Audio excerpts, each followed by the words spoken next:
Good morning all student class 11th biology. आज देखिए आप लोगों का हम नया लेसन स्टार्ट कर रहे हैं जो है आपका एनिमल किंगडम मतलब प्राणी जगत। तो अभी तक हमने आपको वनस्पत जगत के बारे में बताया और इसके पहले मैं आपका 3 लेसन कंप्लीट कर दिया। पहला लेसन मैंने जीव जगत का वर्गीकरण, वनस्पत जगत हमने कंप्लीट किया। आज आपका लेसन है प्राणी जगत मतलब वनस्पत जगत में पेड़ पौधों के बारे में हम लोगों ने अध्ययन किया था। प्राणी जगत में हम लोग जंतुओं के बारे में अध्ययन करेंगे। तो हमारा पहले इसमें बेसिक नॉलेज जानना चाहिए क्या होता है। सबसे पहले हम देखते हैं जंतु जो होते हैं क्या होते हैं। जो सभी जंतु होते हैं बहुकोशिकीय एवं विषमपोषी होते हैं। सभी जंतु जो होते हैं बहुकोशिकीय एवं विषमपोषी होते हैं। इनमें कोशिका भित्ति का अभाव होता है। वनस्पत जगत में कोशिका भित्ति उपस्थित थी और हमारे प्राणी जगत में कोशिका भित्ति का अभाव होता है। तो सबसे पहले हम बात करते हैं जंतु जगत का। जंतु वर्गीकरण का आधार क्या है, मतलब किस आधार पर जंतु जगत का वर्गीकरण रखा गया है। इसके कुछ भाग होंगे। तो जंतुओं के अध्ययन हेतु वर्गीकरण अत्यंत महत्वपूर्ण होता है। जंतुओं के अध्ययन हेतु वर्गीकरण मतलब क्लासिफिकेशन जो होता है वो आपका अत्यंत महत्वपूर्ण होता है। जंतुओं का वर्गीकरण मुख्यतः कुछ पॉइंट पर निर्भर होगा। मुख्यतः कोशिका संख्या, शारीरिक संगठन एवं सम्मित तथा देह गुहा के प्रकार आदि के आधार पर किया जाता है। किसका? जंतु वर्गीकरण का आधार। मतलब सबसे पहले हम देखते हैं संगठन के स्तर। सबसे पहले हम देखते हैं संगठन के स्तर क्या हैं। ये आपके निम्नलिखित 4 प्रकार में बांटे गए हैं: कोशिकीय, ऊतक, अंग, अंग तंत्र। तो संगठन के स्तर, जीवों के शरीर में संगठन के स्तर जो हैं निम्नलिखित 4 भागों में बांटे गए हैं। नंबर 1 होता है कोशिकीय स्तर जो कि आपका होता है स्पंज। ये कौन सा होता है? स्पंज। इसका उदाहरण है स्पंज। ऊतक आपका ये सिलेंट्रेटस जो फिलियम सिलेंट्रेटा की हम लोग अध्ययन करेंगे तब हमारा वहाँ पर इसका अध्ययन किया जाएगा। ऊतक स्तर को बोलते हैं टिश्यू लेवल।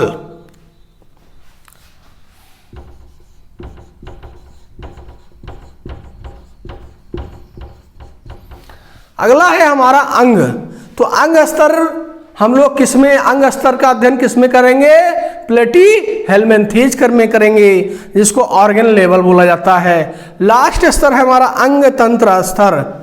अंग तंत्र स्तर जो कि हम लोग एनिलिडा फिलियम का जब अध्ययन करेंगे तब वहां पर इसकी बात आएगी। अंग तंत्र स्तर को इंग्लिश में बोलते हैं ऑर्गन सिस्टम लेवल। यहीं पर आपको हम बता रहे हैं इन चारों में परिसंचरण तंत्र की भी आवश्यकता होगी। अगर जैसे आपको अंग तंत्र स्तर का यूज है तो वहाँ परिसंचरण तंत्र का भी यूज होगा। तो परिसंचरण तंत्र के आधार पर जंतुओं को वर्गीकृत करते हैं। परिसंचरण तंत्र के आधार पर जंतुओं को हम वर्गीकृत करते हैं। यह 2 प्रकार का होता है। ये तो आप लोग जानते ही होंगे। परिसंचरण तंत्र 2 प्रकार का होता है: खुला परिसंचरण तंत्र और बंद परिसंचरण तंत्र। खुला परिसंचरण तंत्र जो होता है ये सपोज दैट हमारा कॉकरोच में इसका उदाहरण मिलता है। बंद परिसंचरण तंत्र ये हमारा मानव में उदाहरण इसका मिलता है। तो अगला नंबर हम बात करते हैं सम्मिति। सम्मित क्या है? सम्मिति जो होती है प्राणियों के शरीर की विभिन्न भागों में समानता को सम्मित कहते हैं। मतलब सम्मित की परिभाषा होती है प्राणियों के शरीर के विभिन्न भागों में समानता को सम्मित कहते हैं। मतलब जो विभिन्न भागों की समानता होती है उसको हम सम्मित के नाम से जानते हैं। प्राणियों के शरीर में निम्नलिखित 3 प्रकार की सम्मित होती हैं। प्राणियों के शरीर में निम्नलिखित आप लोगों की 3 प्रकार की सम्मित होती है: असम्मित, अर्य सम्मित, द्विपार्श्व सम्मित।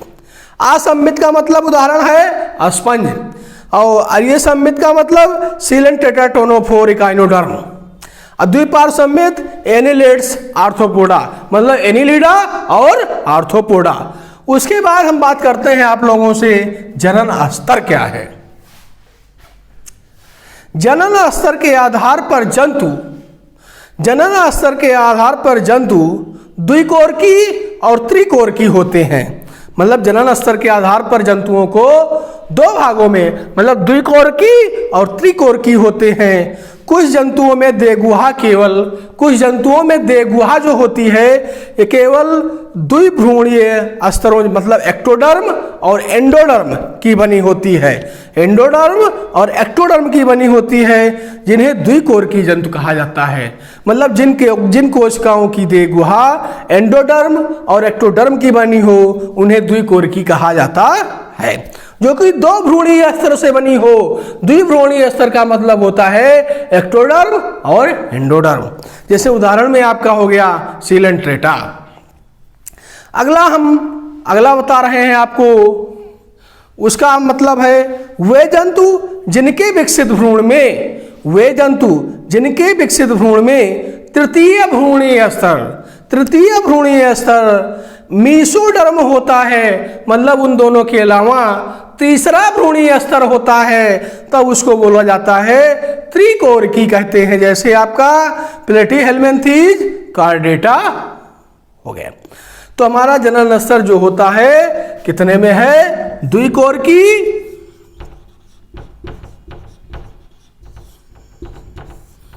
और त्रिकोरकी।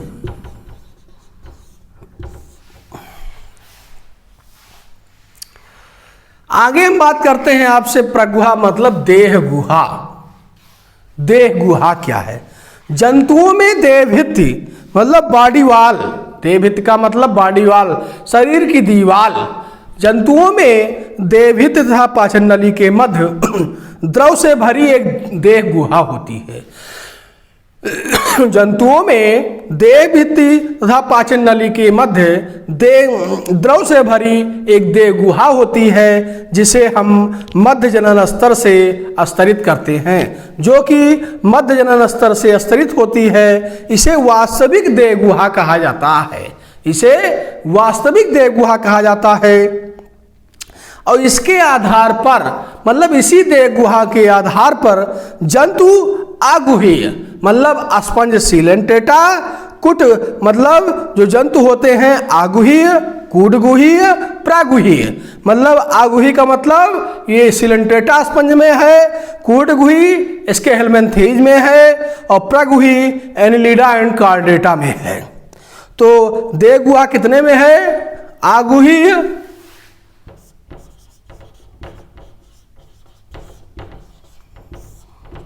उसके बाद आपका है कूटगुहीय,